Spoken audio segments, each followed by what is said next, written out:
This is KTVO's Good Morning Heartland.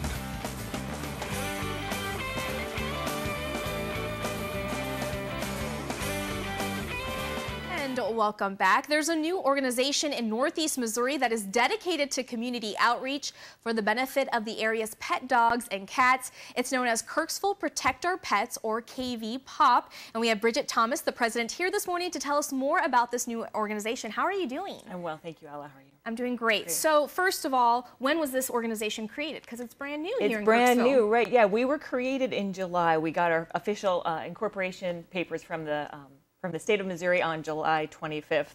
So we're brand new, still registering as a nonprofit with the federal government. But yeah, we're already ready to start meeting this month.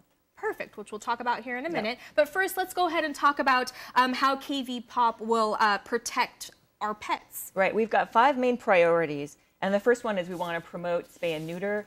We want to make sure that low-income people can afford the spay and neuter because it is a little pricey if you're struggling to pay the bills. We also want to advocate for humane education, proper care and training for animals.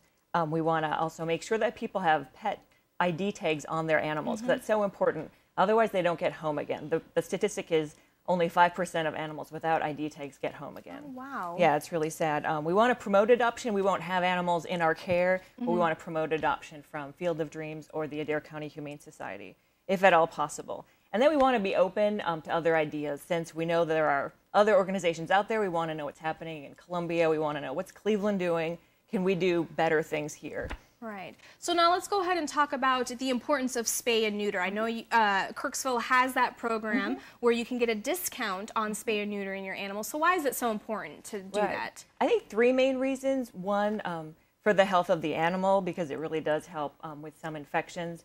The female animal, if you spay her early before that first litter, it can help prevent pyometra, this uterine infection, which is kind of scary. Behaviorally, it's important so that the animal is not roaming around trying to find a mate. They're more likely to bond with you and stay home if they are, if they're fixed. And then finally, for the community, since we do have a big problem with overpopulation, I think it's an invisible problem. People don't see it because the animal control officer does such a good job patrolling and picking up animals. Yeah. But over 1,000 animals every year are surrendered at the shelter or brought to the shelter, which is a big, big number. It used to be bigger. They're doing a fantastic job of placing animals or sending them to rescues, but it's a big, big number. So we want to try to reduce that if we can. All right, now let's go ahead and talk about how training and education fit your mission. Yeah, right. Well, we think, people know what they know about animals from what they learned from their parents, and sometimes the parents were winging it as they were, busy with child care.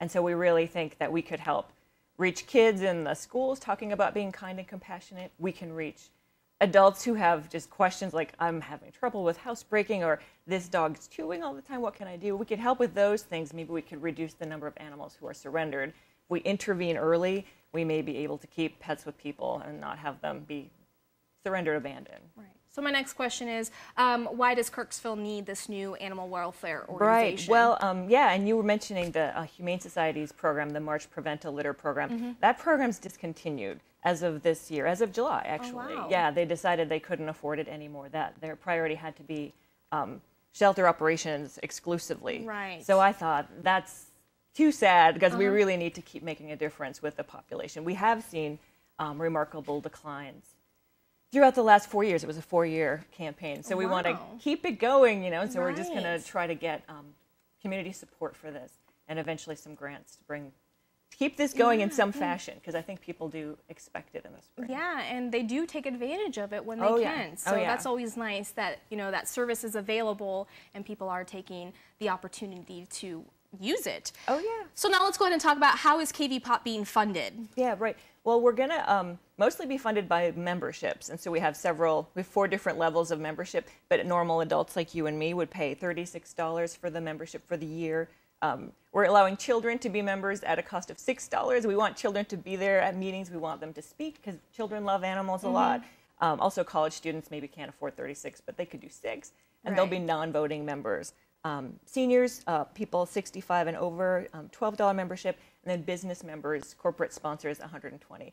We're going to hopefully write grants for 501c3. Once we're a 501c3, write grant applications to get money from outside. But for the beginning, it's going to be Kirksville, this area, supporting KV POP. All right, so you're a brand new organization. How can people find out more about KV Pop? Right, well, we're on the web, so www.kv-pop.org. We've got a Facebook page, and we also, sorry, I have a meeting coming up. Yes, now let's, what we'll do with the links that you just mentioned, we'll link it up on our website at heartlandconnection.com. Now go ahead and talk about your upcoming meeting. It's next week? It's this week. This week, okay. Oh, it's perfect. It's perfect you had me on today. It's Thursday, so it's 2 days from now. Okay. Yeah, at 7 o'clock Okay. in the Adair County Health Department's meeting room, so Okay. 1001 South Jameson Street. Right. So is This anybody... Thursday. Anyone's welcome, yeah, absolutely. And we want to make sure people realize that you can support the Humane Society and support us. You can support Field of Dreams and support us. We're really there to support both of those organizations. We want to promote their work